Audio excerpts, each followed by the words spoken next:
There are real discussions going on amongst the Jews in the diaspora about which of their non-Jewish friends would hide them when it comes to the dark days. Corrie ten Boom and Dietrich Bonhoeffer are now household names, along with other righteous Gentiles who helped Jews during the Holocaust. There's even a hashtag on Twitter, hashtag Iwould, as the question goes out, would you hide me? But it's a shocking thing, quite honestly, that the Jewish people can't tell which of their Christian friends would or wouldn't help them in their time of need. Are we being melodramatic? Regretfully, no. Anti-Semitic attacks have soared since Hamas committed the worst massacre of Jewish people since the Holocaust. There was sympathy for Israel maybe on day one, but even before Israel retaliated, there was jubilation about the genocidal attack and cries of "Gas the Jews" in the streets of Europe and America and all around the world before Israel retaliated at all. Anti-Semitic incidents have escalated by 500% in the United States, according to WZO, the Jewish agency. Far worse, police in the UK have reported a staggering rise of 1,350% in anti-Semitic events. Over 1,000% increase, way over. People are furiously pulling down posters of the 240 kidnapping victims wherever they're put up.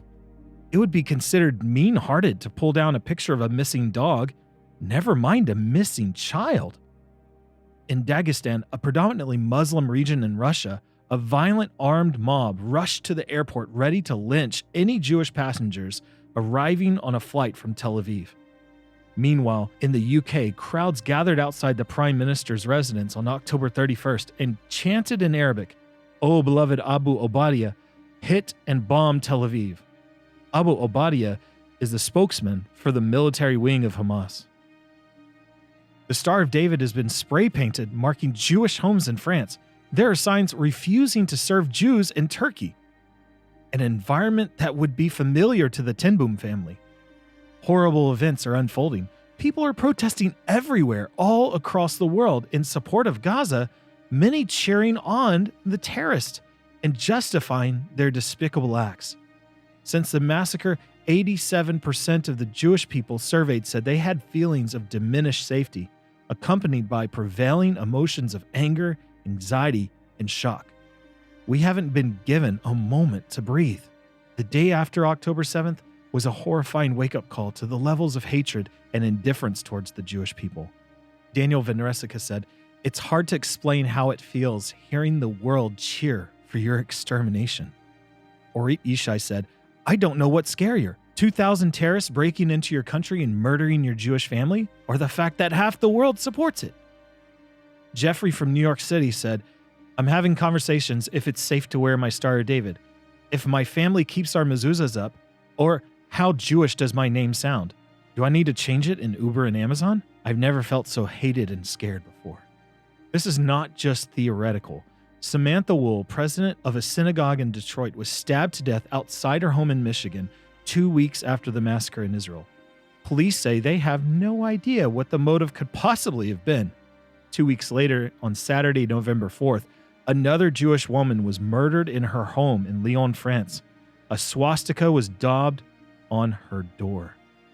November 6th, another Jewish man died after being assaulted by a pro-Palestinian protester in Los Angeles, and a Muslim woman in Indianapolis rammed her car into a school hoping to harm Jewish children last Friday.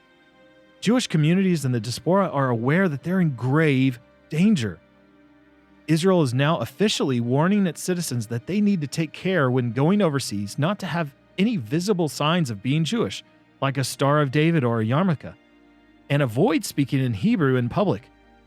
In wake of the most deadly attack on the Jewish people since the Holocaust, we're seeing anti-Semitism on a scale not seen since the time of the Third Reich.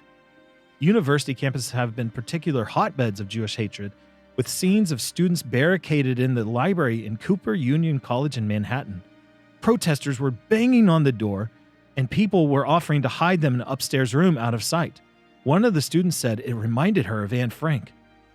Like, go hide in the attic. Really? I have to hide in the United States of America? I can't sit in a place where there's windows because I might be attacked? That's basically what she said. She was trying to be helpful, but the fact I need to hide, that I really just couldn't understand. But that's where we are. Police on the campus made no arrests, did nothing. Similarly, in major cities in the United Kingdom, during the furious anti-Israel protest calling for the bombing of Tel Aviv and baying of Jewish blood, the police didn't stop it. What they've been doing, on the other hand, is tearing down posters of the kidnapped Israelis and arresting people for Facebook posts objecting to Palestinian flags around their neighborhood. There's way more of them than there are of us, one policeman candidly admitted when some of them were prevented from waving a Union Jack instead. There are 1.8 billion Muslims in the world, which constitutes 24% of the world's population, whereas Jewish people are only 0.2% of the world's population, 16 million worldwide. So if it seems like the anti-Israel cause is way more popular, bear that in mind. Not that every Muslim is brimming with Jew hatred by any means, but anti-Semitism has unfortunately been part and parcel of Islam since the time of Muhammad and is written into the Quran itself. The knee-jerk support for Gaza is almost inevitable, but it doesn't make sense though. Ironically, even in the Anne Frank Museum, a Jewish worker was told not to wear a yarmulke, and the Israeli flag is missing alongside all the other flags and audio guides. It took 6 months of deliberation to allow the Jewish man the freedom not to hide his identity, and the museum is still squeamish about the Israeli flag. The reality is dawning on more and more Jewish people in the diaspora who are now seeing the importance of the Jewish state in a way they'd never had before. God has been steadily regathering his people to the point that the majority of the world's Jews now live in Israel, and he's promised to bring them back even through hardship and persecution. Israel exists so the Jewish people won't have to hide or erase their identity, so they won't have to depend on the mercy and courage of people like Corrie ten Boom and Dietrich Bonhoeffer. But what about the millions of Jews still out in the nations? As ISIS laid out practical ways to support Muslims in Palestine, suggestions including targeting Jewish neighborhoods, attacking Jewish and Crusader, quote-unquote, Christian embassies, with burning and vandalism targeting synagogues, as well as attacking Jewish economic interests globally, perhaps it's time for believers to get serious and practical in their support of the people of Israel. It's important to remember, while almost a quarter of the world is Muslim, a whopping 2.38 billion people, almost a third of the entire world's population, are Christians, at least in theory. What would happen if Christians spoke up for their Jewish family? It's been said that if you ever asked yourself what you would have done in the 1930s and 1940s, well, you're doing it right now. Some have stood with the Jewish people to express comfort and support. Others have attacked. Many have just decided to look the other way. The silence from the church has been deafening. Did your pastor talk about the massacre at the church? Or were they fearful of taking a side? Do those you fellowship with understand the significance of Israel in Scripture and what is playing out before our eyes? Can you imagine any of the biblical prophets or heroes preaching a sermon without mentioning what's happening to Israel? Or are they trying not to rock the boat? God is gradually removing the middle ground on many contentious issues in the Bible. And ultimately, events in Israel will expose the hearts of believers worldwide.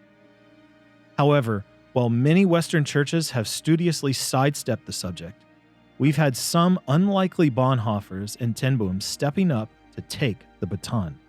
There are a few incidents in the raging rallies where a single individual bravely displays support for Israel in the midst of an angry mob.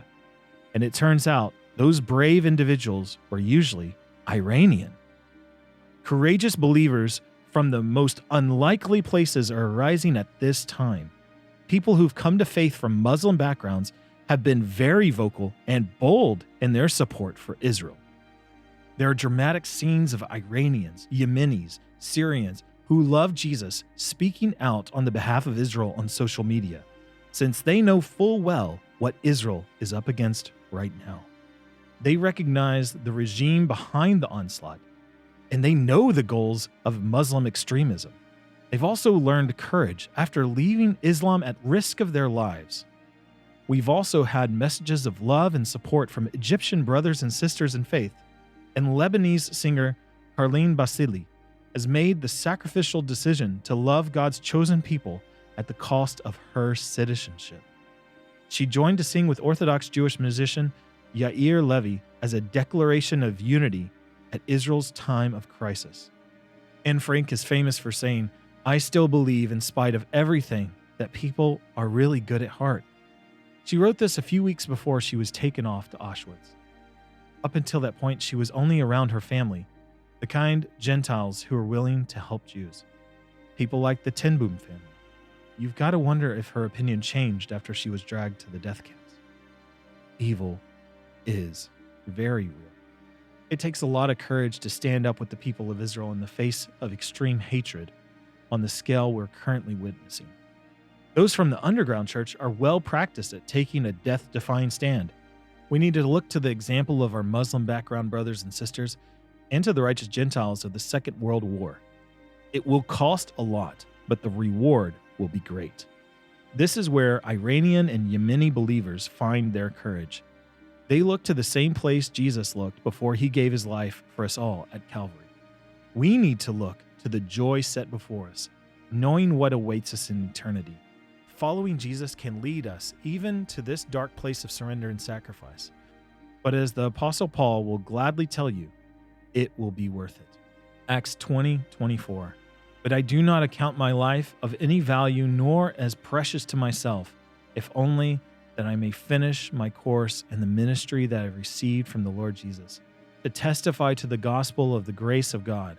When the Nazis carted Corrie ten Boom and her sister off to the Ravensbrück concentration camp for the crime of helping Jews, their elderly father Caspar was given the choice to stay at home if he would just promise not to hide any more Jewish people. Here's what he told them, with no shame at all. "If I go home today, tomorrow I will open my door to anyone who knocks for help. It would be an honor to give my life for God's chosen people." He and his family consistently helped Jewish people. And at one point, he was even sternly warned about the dangers of protecting Jewish children by a clergyman. Caspar ten Boom explained, "You say we could lose our lives for this child? I would consider that the greatest honor that could come to my family." We read in The Hiding Place what happened next. The pastor turned sharply on his heels and walked out of the room. In the end, Caspar ten Boom died in a prison cell, knowing what he had done was just in God's eyes. Hebrews 12:1-3.